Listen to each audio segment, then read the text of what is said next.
Então, Podemos. bom dia, né? Bom dia a todos. Todos e todas. Né?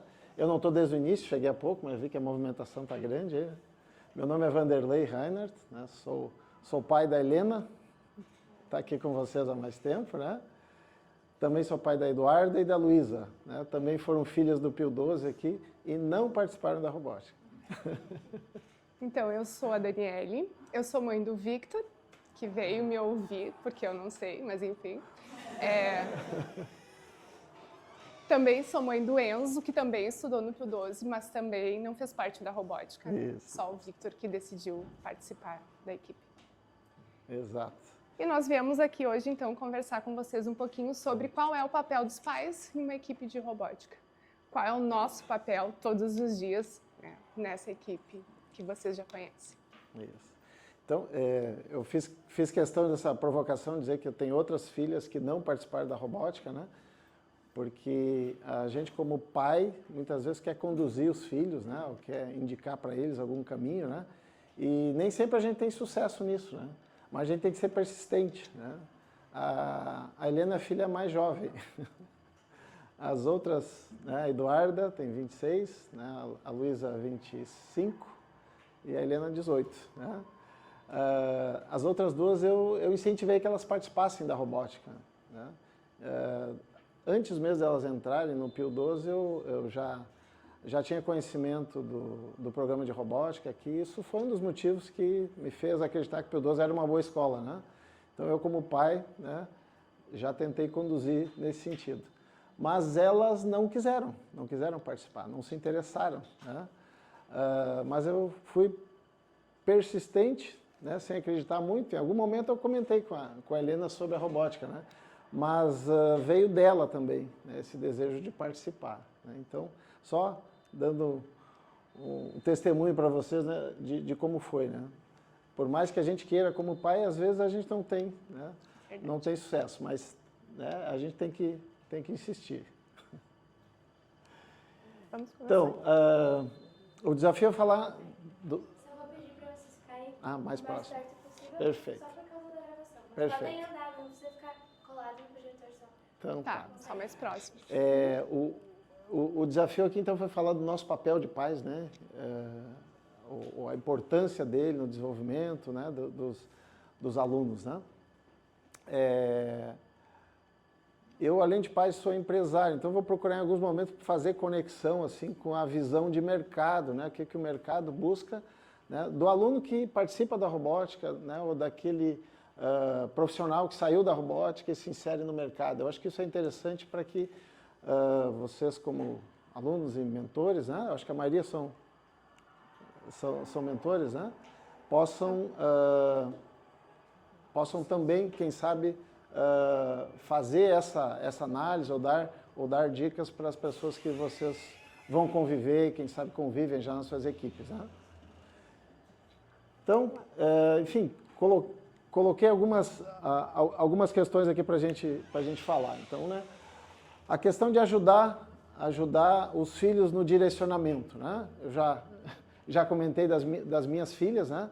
Mas é algo que a gente tem que, como pai, sempre procurar, né, dar as melhores dicas para os filhos, especialmente nessa fase de adolescência, né, onde eles estão procurando fazer as suas escolhas, nem sempre suas escolhas mais indicadas, mas nós, como papel de pai, temos que auxiliar nesse sentido, né? E aí, a robótica sempre, né, pareceu, para mim, continua aparecendo cada vez mais, um bom caminho, certo? Por quê? Né? Porque a robótica é muito mais do que, né? Muito mais do que robôs, a gente procura dizer muito aqui, eu já aprendi isso com os pais que nos sucederam, né? A robótica vai muito além de montar um robô, muito além do projeto, né? Mas essa coisa do jovem conviver em equipe, ter que liderar, ter que se desafiar, ter que cumprir agenda, cumprir um prazo, né? Isso é algo que a escola, né, na sala de aula, nem sempre consegue cumprir. Então, a robótica como atividade complementar eu acho extremamente importante e traz uma formação que vai muito além daquilo que a escola normal consegue, né? E o que acontece com quem entra na robótica, né? acaba que muitas vezes o volume de trabalho é muito grande. Então, um dos grandes aprendizados é conseguir conciliar isso com a escola, com os estudos, né? com o dia a dia normal, digamos assim, né? Da maioria dos colegas que não participam da robótica. Então, isso é um desafio que sempre se apresenta, né? E se a gente deixar o aluno sozinho, a gente como pais, né? Deixar o aluno sozinho, muitas vezes ele não consegue. Então, a gente precisa entrar de cabeça junto, né? Como família, dar toda a estrutura de retaguarda possível, necessária, para que ele consiga ter um bom desempenho, né? Então, isso vai desde o levar, buscar, né?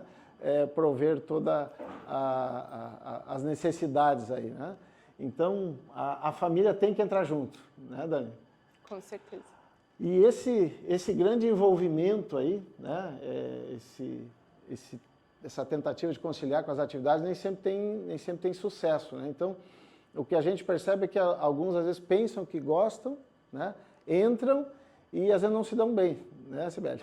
Eu não sei se existe uma estatística disso, mas a gente percebe assim que alguém entrou e daqui a pouco, não vem mais. Desistiu. Não gostou, desistiu e tal, né? Então, é a seleção natural aí, né?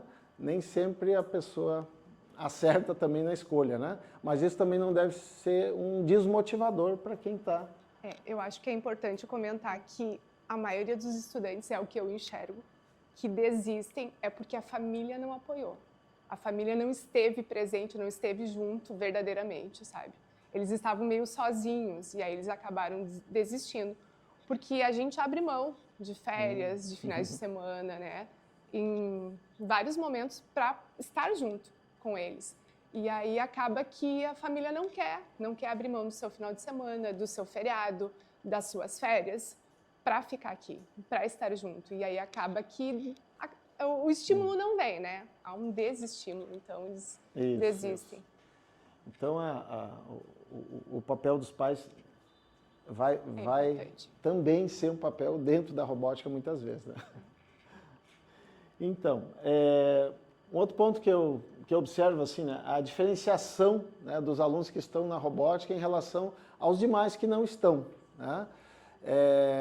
Eu ouço da Helena, já ouvi de outros assim que os colegas às vezes não entendem por que eles faltam a aula, ou por que eles preferem estar na robótica ao invés de participar de uma aula que para os demais é extremamente importante, né? Então, acabam se diferenciando pela responsabilidade, pelo engajamento que acabam assumindo, né, nas atividades da robótica, né? E isso acaba sendo uma formação a mais que eles recebem, né, por esse trabalho na robótica, né? Então, para mim é uma diferenciação, né? Quem participa...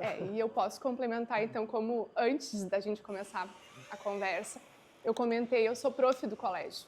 E eu consigo acompanhar isso direitinho, porque nessa semana mesmo, né, alguns estudantes estavam fora. Meus estudantes, que estão aqui até, meus alunos. E os colegas me perguntaram como eles vão fazer. E aí a minha resposta foi: quem está na equipe sabe que depois vai ter que buscar o que foi dado. A gente não para a aula, não para a escola porque eles não estão aqui. As coisas continuam acontecendo. O que a gente faz, então, enquanto prof, é dar um suporte fora depois, né? Num reforço, em algum momento, mas as coisas continuam acontecendo. Então, quem fica na escola acha estranho. Tá, mas eu venho todos os dias e o meu colega faltou a semana inteira. Isso é possível? Sim. Então, eles aprendem que estar na equipe traz muitas responsabilidades, não só dentro da equipe, mas fora também, né? Isso é importante que fique... Eu recebi uma mensagem da nossa coordenadora, tipo assim, que incrível, o ambiente inteiro ficou doente essa semana. É isso, né? É isso aí. Ela não tinha se atentado às datas, como assim o time está doente? Todo mundo. Sim. Não, pelo contrário, o time está muito bem. Obrigada. Legal. E eu acho que até a Dani comentou outro dia, né? Tem pais que não compreendem isso, né? Isso. Né? Ontem na competição, eu fui questionada sobre isso, mas prof, e as faltas? Digo, gente, é só uma falta que é justificada, é que para a família é estranho, é difícil entender, Mas aí eu sempre tento acalmar, porque eu vivo isso com o Victor também, né? Até eu entender isso, porque antes dele entrar na equipe, eu via os estudantes saindo e eu já, tá, tudo bem, dava um suporte para eles. Mas quando aconteceu com o meu filho, eu disse, meu Deus, e agora? Ele vai dar conta. E ele deu, do jeito dele, mas ele deu. Ah, mas não tirou 9,5. Tudo bem, gente, não precisa tirar 9,5, sabe? Porque eu consegui enxergar que fora ele estava aprendendo muito, fora da sala de aula. E ele estava aplicando também, e eu vejo isso muito, o que ele aprende aqui de teoria, ele leva para a prática. Então a gente tem que conciliar, né? Tem que e claro, mas eu entendo que para a família é difícil, mas a gente que está inserido mesmo, verdadeiramente entende e enxerga isso. É bem legal mesmo. Como professor, consegue ter Consigo ter essa visão, né, dos dois lados. À vontade. Por favor. A questão da diferenciação foi até engraçada. A gente estava sentado na arquibancada, trouxe nossos meninos, né? E aí eu observando, e tinha um grupo assim de escola, e eles estavam tendo uma conversa um pouco inadequada. Adolescentes, mas meio inadequado. E eu falei, menino? Aí quando eu olhei, eu vi que eles não estavam com uniforme de escola. Aí eu falei assim, nossa, como é diferente. Sim. As equipes da robótica, o Sim. comportamento, a maneira de se portar. Sim, sim. É outra formação, né? Geralmente, na Legal. competição, se a gente vê alguém fazendo alguma coisa muito errada, geralmente não é alguém de quase sempre é alguém que vem visitar. E a gente aqui na escola tem isso assim, ó. Se tu tá vestindo a camisa do time, tu tem que dar exemplo, sabe? Eu sou uma que imponho isso. Tu tá com a camisa do time, pode ser da FTC, pode ser da FRC, tu tem que dar exemplo, porque as pessoas te enxergam de outra forma, né? Então, tu tá aí para mostrar que tá fazendo certo. Viram. Exato. Vamos lá? Legal, vamos lá. Então, mais algumas provocações, né? Não precisam ler isso. Não, é só... Não é para ler. A teoria das gerações aí, né? Isso é assunto batido, né? A gente sabe, né? Mas a convivência dentro da robótica são com as gerações mais jovens aí, né? Agora, né? A alfa e a beta, né? E a maioria de quem está conduzindo talvez seja na Z e tal, né? Não é assim como eu, pai, estou lá na X, né? Ainda sou um pai um pouco mais velho, talvez, né? A maioria dos pais mais jovens, mas o desafio é grande, né? Porque essa geração, né, que nós pais temos que conduzir, né? Ela é uma geração que tem algumas características um pouco diferentes das anteriores, né? Então, a robótica Claro. Um minutinho só, eu acho que chegou. À vontade.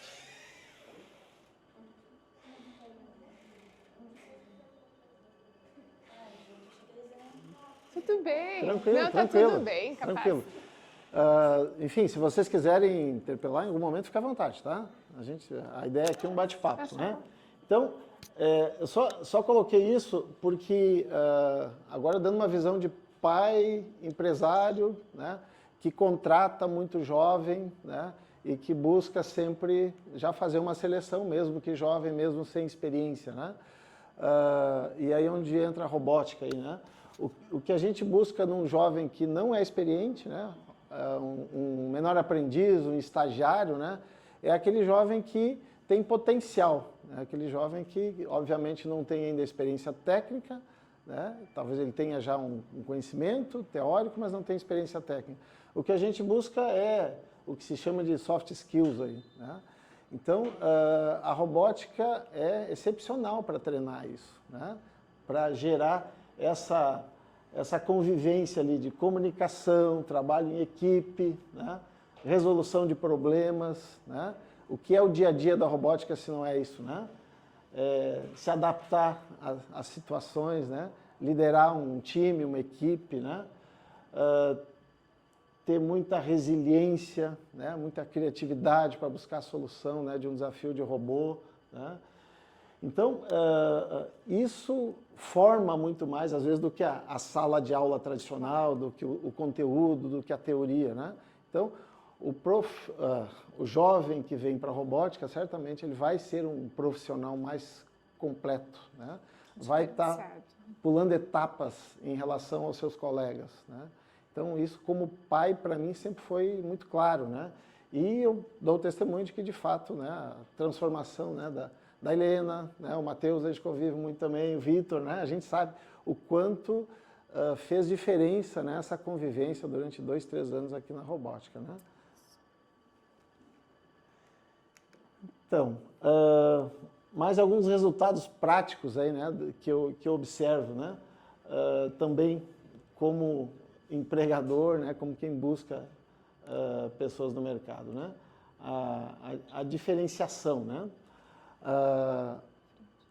toda a convivência com o trabalho de robótica, né, essa visão global que o aluno tem, né, essa convivência com outras equipes, né, eventos como esse, eventos como o de ontem, né, infelizmente não consegui participar, mas já participei de outros, né, e é excepcional isso, né, essa interação com outras equipes, né, a cultura de outra língua, né, a troca de experiências, né, as viagens, né, então isso forma muito mais, né, então como pai eu fico bastante satisfeito e realizado, né, com essa formação, né.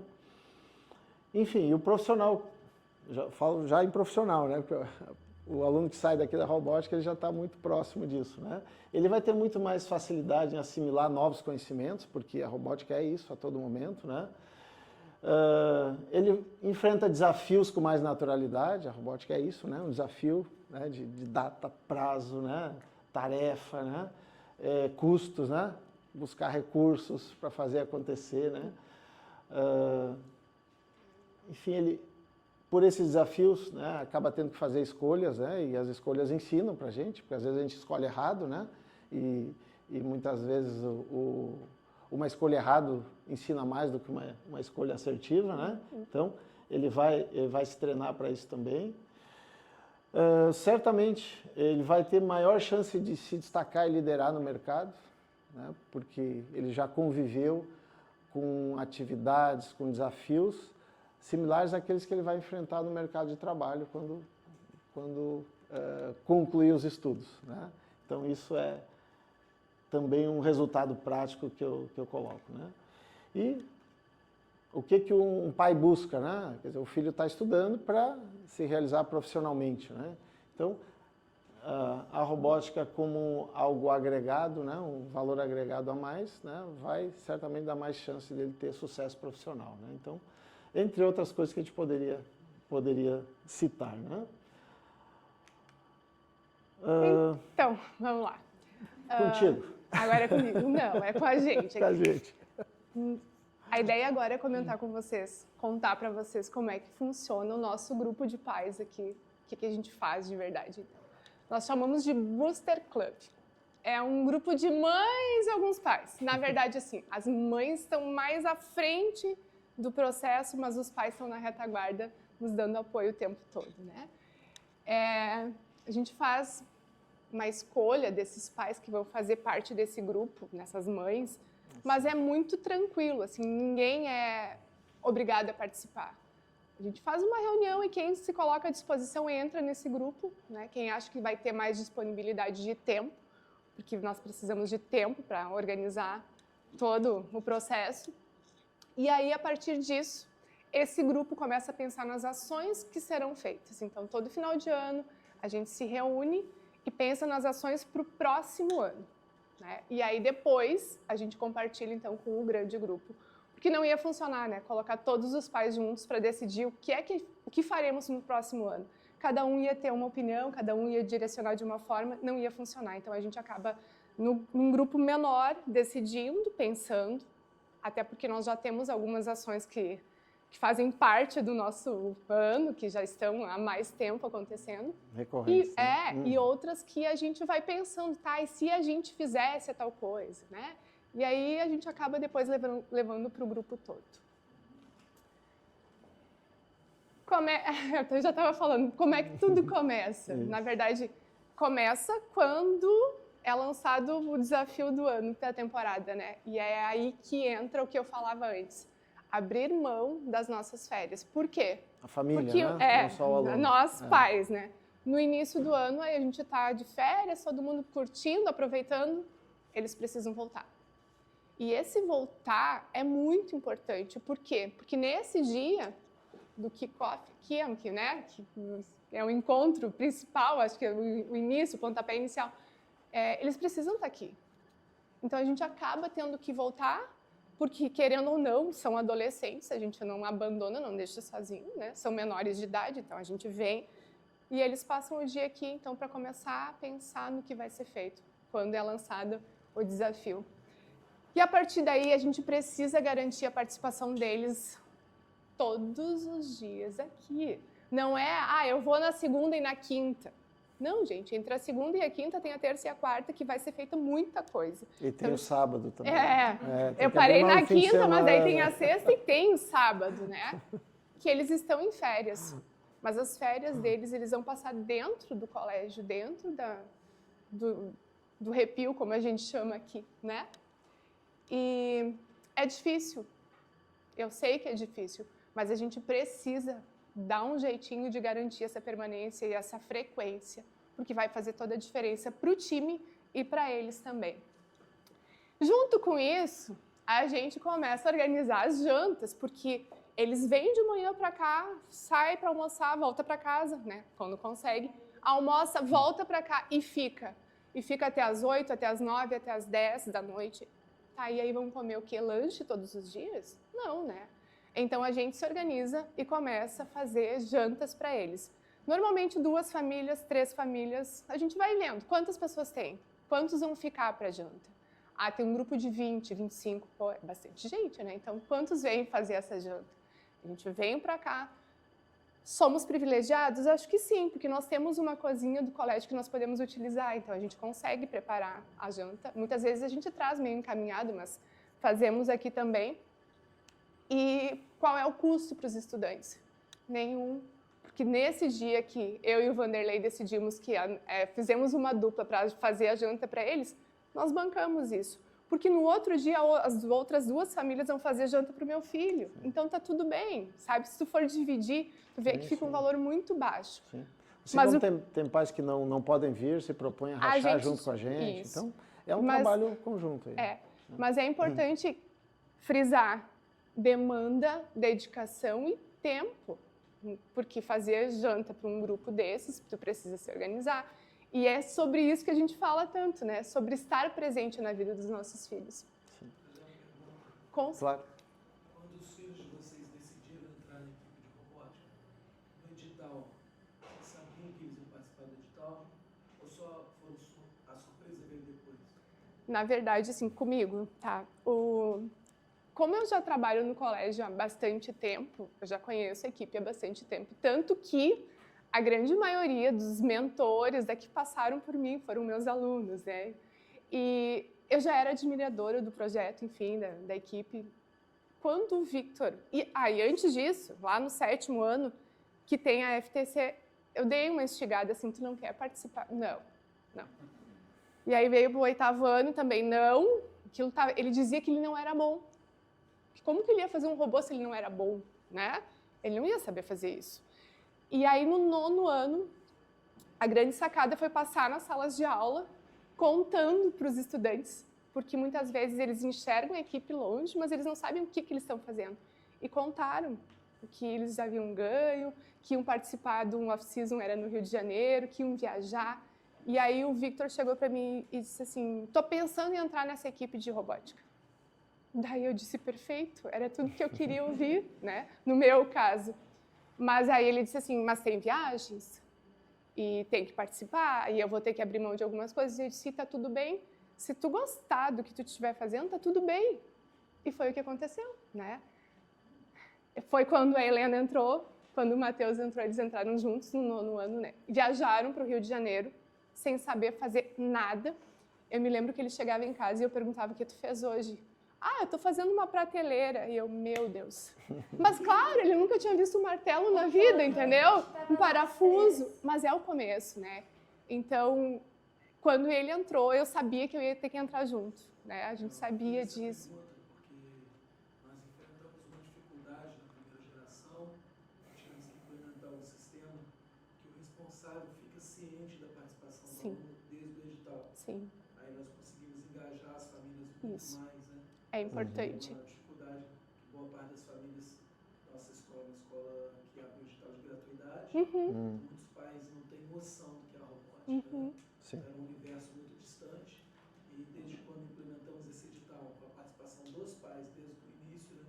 Faz essa diferença. seletiva, Faz diferença. tem melhorado bastante. Sim. Talvez o apresentar para essas famílias, né, antes mesmo dos filhos decidirem, mostrar para as famílias o que é a robótica e qual vai ser a participação deles, porque a gente sabe que para funcionar, eu já falei antes, precisa das famílias dando um suporte, né? A gente teve o kickoff da FTC recentemente, no auditório da escola tinha mais família do que aluno dessa vez. Isso é um bom sinal, E né? aí depois foi todo mundo para casa de uma família e teve Sim, aluno sim, sim. e robô e assim foi. Sim. E aí aqui a gente tem, eu falava antes para o Vanderlei, o que nós temos que eu acho incrível, assim, ó, não há cobrança entre esse grupo de pais das famílias, né? Quando a gente pode participar, participa. Tem eventos que acontecem, as ações que acontecem, que eu tô sem tempo para participar. E tá tudo bem, porque eles conseguem ir. Então a gente vai revezando e não há cobrança, sabe? Isso é muito legal. Porque o que aconteceu nessa equipe? Nós viramos uma grande família. A verdade é essa, né? A gente não se conhecia, mas a partir dos nossos filhos viramos amigos. Então, estar junto, as famílias estarem juntas é um privilégio. E a gente faz uma grande festa quando se encontra, né? Para qualquer ação. E eu acho que faz toda a diferença, né? Eu acho que tu me lembra de outra situação, né? Que normalmente quando os filhos são pequenos ali no pré-escola, né? Nas fases iniciais, a gente se integra com as demais famílias e pais, né? Mas depois, na adolescência, isso se perde, né? A gente traz o filho para o colégio, vai buscar e tal, e não tem mais aquela convivência. E a robótica retoma isso, né? Então, forma realmente essa grande família que é importante para dar essa sustentação, né? Então, nas caronas, né? Sim. Se eu não puder vir buscar, né? A Dani vem, dá uma carona, né? O aeroporto é a mesma coisa. Tudo que precisar, a gente divide. Nós temos um grupo no WhatsApp que larga lá. Olha, eu não consigo levar, alguém consegue? Sim, sempre tem alguém. Sim. Olha, eu não vou conseguir ir, um outro consegue. A gente faz esse movimento o tempo todo. Isso. Bom, e aí vamos falar das ações também, né? Porque, o que a gente faz?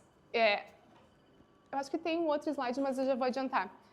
Tem todo o valor que a gente arrecada, a gente faz uma divisão. Isso é importante deixar frisado, né?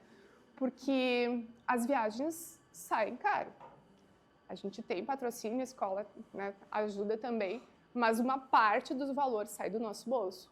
Então, uma das formas que nós encontramos de amenizar é pelas ações. Então, uma parte do que é arrecadado a gente deixa para as duas equipes, para a FTC e para a FRC. Nós temos uma parte pequenininha que a gente deixa guardadinho para a festa da amizade. Olha só, a gente implementou no ano passado, porque no ano passado a gente fez, me ajuda, Sibeli, o Sinus Valley, e nós não tínhamos dinheiro. Daí foi ruim, né? Porque daí tinha que cobrar dos estudantes. Daí, mas e se a gente guardasse de cada ação um pouquinho, uma porcentagem pequenininha? Deu muito certo, porque nesse ano a gente conseguiu fazer, né, a festa, isso, convidar todos para participarem sem custo. Então, a gente pensa nisso, né? E começamos, então, com o Sinus Valley. O nosso ano abre com o Sinus Valley. Ontem a gente encontrou um pessoal que disse: eu conheço vocês do Cantinho das Mães, porque é assim que a gente ficou conhecido, é o Cantinho das Mães. Porque daí tem os bolos, tem os lanches, a gente organiza esse bar, né, com doações. Cada um doa alguma coisa, a gente compra outras, é claro, mas esse valor que entra, então, vai ser revertido para as equipes e uma parte maior fica para os estudantes depois. A gente faz essa divisão de acordo com a participação das famílias. Isso é legal também, porque daí a família sabe que se ela não participar, ela não vai não participar da ação, ela não participa do rateio do valor. Mas se ela estiver presente, o filho dela está recebendo também, né? E parece mentira, mas assim a gente dá um valor bem significativo, tanto que o ano passado, esse ano para o Mundial, uma parte da viagem eu não precisei desembolsar nada, porque a gente tinha das ações, sabe, que vai ficando guardado, a gente vai juntando, e foi bem legal. O brechó fazemos 2 por ano. Ele começou pequeno, gente, mas ganhou uma proporção assim, ó, incrível. E o valor movimentado nesse brechó também é muito significativo. Ele é de todos os eventos, todas as ações, eventos que a gente faz, é o que mais valor a gente consegue arrecadar.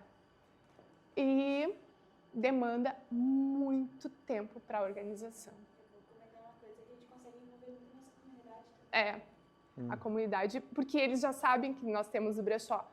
Para vocês terem uma ideia, essa semana, no prédio onde eu moro, uma senhora me chamou e me entregou 2 sacolas, já para eu trazer para o brechó, que vai acontecer em novembro. Então, as pessoas sabem que a gente faz e que a arrecadação é revertida para os estudantes, então eles já vão separando lá e doam para a gente para poder trabalhar e vender no brechó. Fizemos um no início do ano, agora em novembro nós faremos o outro, né? Isso. A gente fizemos um chá, drive-thru, deu muito trabalho e chegamos à conclusão que talvez não fosse o caminho, mas experimentamos. Foi lindo, recebemos muitos elogios, mas o trabalho foi gigantesco, né, para organizar. Então, nós fizemos no ano passado e nesse ano nós não fizemos. Mas a feijoada foi uma tentativa do ano passado que deu muito certo e que nós repetimos nesse ano, que também movimentou um grupo muito grande de famílias, mas é como eu falei antes, o grupo pequeno, o do Booster, comprou, organizou, deixou tudo encaminhado, sabe, o que precisava para a feijoada. E aí depois veio outro grupo para trabalhar, então a gente faz esse movimento, né? Festa junina, esse não tem, envolve todo mundo. A nossa barraca é uma das maiores de toda, é a maior, então. E aí, assim, ó, a gente não precisa nem pedir muito. Todo mundo vem para trabalhar, porque sabe que nós precisamos de ajuda, né? Milhares de espetos de churrasquinho. É a melhor coisa. É, né? Vendemos o churrasco. Vendemos o churrasquinho da festa, isso mesmo. Isso, muito bom. E durante o ano, a escola abriu pra gente, então, que se tiver um evento da escola, nós podemos vender bolos e a gente está vendendo churrasquinho também, né? Como aconteceu agora, 20 de setembro, a escola fez uma mateada e aí, quem é que vai vender churrasquinho? A robótica. Então, a gente já se organiza. Só que assim, gente, ó, era uma quinta-feira à tarde. Quem tem disponibilidade para vir para o colégio às 3 horas da tarde? Difícil. Mas aí, assim, ó, 2 ou 3 famílias, eu vou, que começa o processo e aí depois os outros vão chegando para continuar. Então, foi o que eu disse. A gente vai se organizando e vai dando certo.